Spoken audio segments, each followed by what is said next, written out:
हर हर महादेव। श्री शिवाय नमस्तुभ्यम। शिव जी के उपाय चैनल में आप सबका बहुत बहुत स्वागत है। आप भी कमेंट में हर हर महादेव अवश्य लिखिएगा। आइए आज के वीडियो में हम श्रावण मास महात्म के दूसरे अध्याय का श्रवण करेंगे। अभी तक हमने श्रावण मास महात्म के पहले अध्याय का श्रवण किया है। ईश्वर बोले, हे महाभाग, आपने उचित बात कही है। हे ब्रह्मपुत्र, आप विनम्र, गुणी, श्रद्धालु तथा भक्ति संपन्न श्रोता हैं।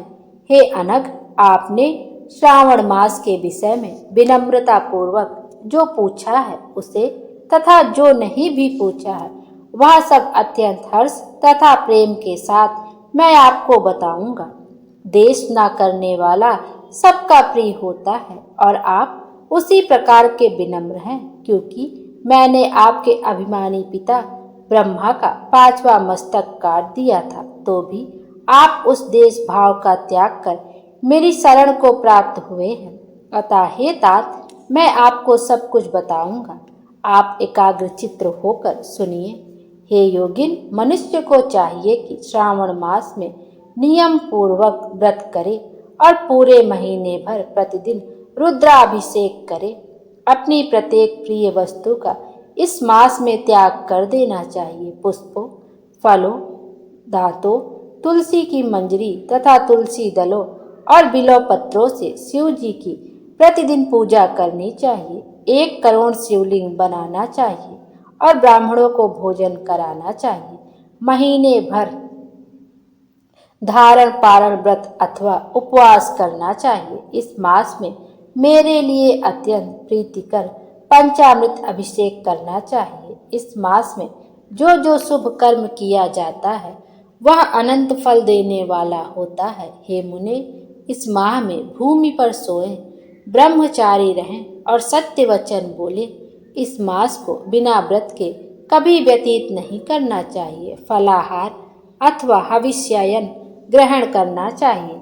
पत्ते पर भोजन करना चाहिए। व्रत करने वाले को चाहिए कि इस मास में शाक का पूर्ण रूप से परित्याग कर दे।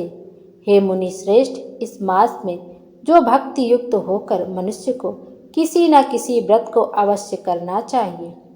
सदाचार परायण, भूमि पर शयन करने वाला, प्रातः स्नान करने वाला और जितेंद्रिय होकर मनुष्य को एकाग्र किए गए मन से प्रतिदिन मेरी पूजा करनी चाहिए। इस मास में किया गया पुरस्मरण निश्चित रूप से मंत्रों की सिद्धि करने वाला होता है।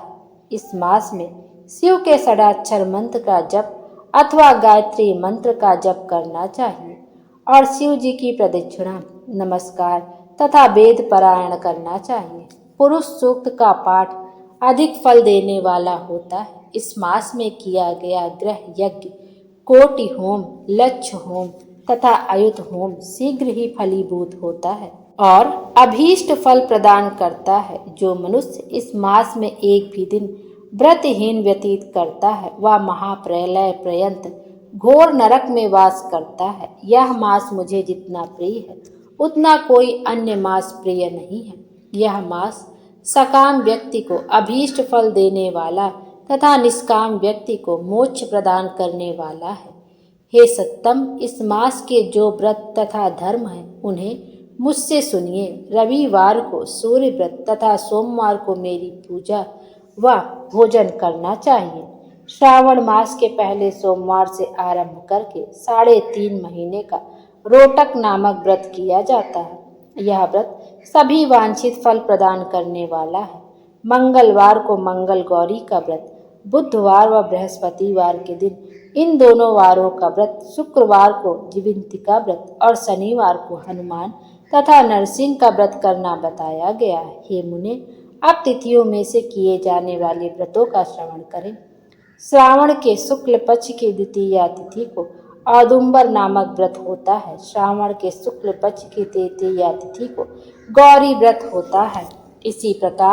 इसी प्रकार शुक्ल की चतुर्थी तिथि को दूर्वा गणपति नामक व्रत किया जाता है। हे मुने, उसी चतुर्थी का दूसरा नाम विनायक चतुर्थी भी है। शुक्ल पक्ष में पंचमी तिथि नागों के पूजन के लिए प्रशस्त होती है। हे मुनि श्रेष्ठ, इस पंचमी को रौरव कल्प आदि नाम से जानिए।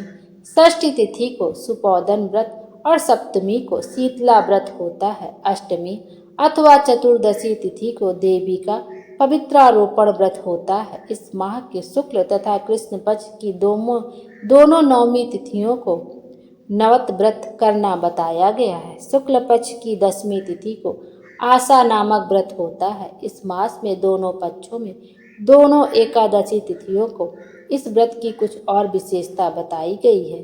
श्रावण मास के शुक्ल पक्ष की 12वीं तिथि को श्री विष्णु का पवित्रारोपण व्रत बताया गया है। इस 12वीं तिथि में भगवान श्री हरि की पूजा करके मनुष्य परम गति प्राप्त करता है।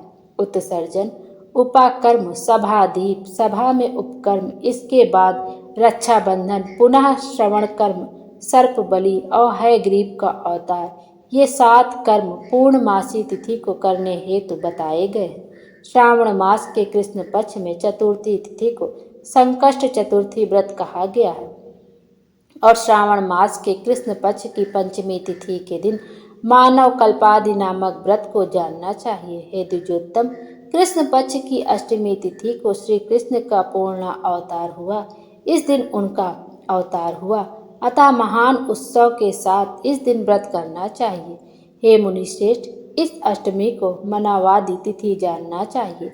श्रावण मास की अमावस्या तिथि को पिठोरा व्रत कहा जाता है। इस तिथि में कुशों को ग्रहण और वृषभों का पूजन किया जाता है।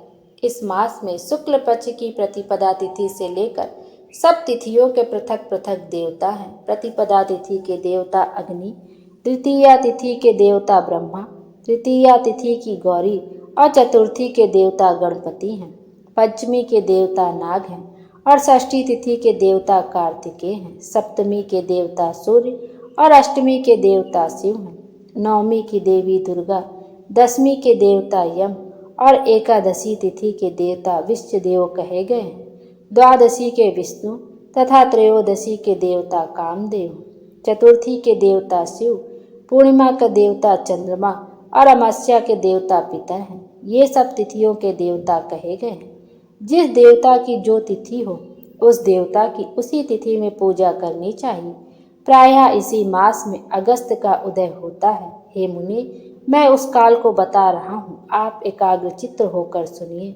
सूर्य के सिंह राशि में प्रवेश करने के दिन से जब 12:40 घड़ी व्यतीत हो जाती है तब अगस्त का यह उदय होता है। उसके 7 दिन पूर्व से अगस्त को अर्घ्य प्रदान करना चाहिए। 12 मासों में सूर्य पृथक पृथक नामों से जाने जाते हैं।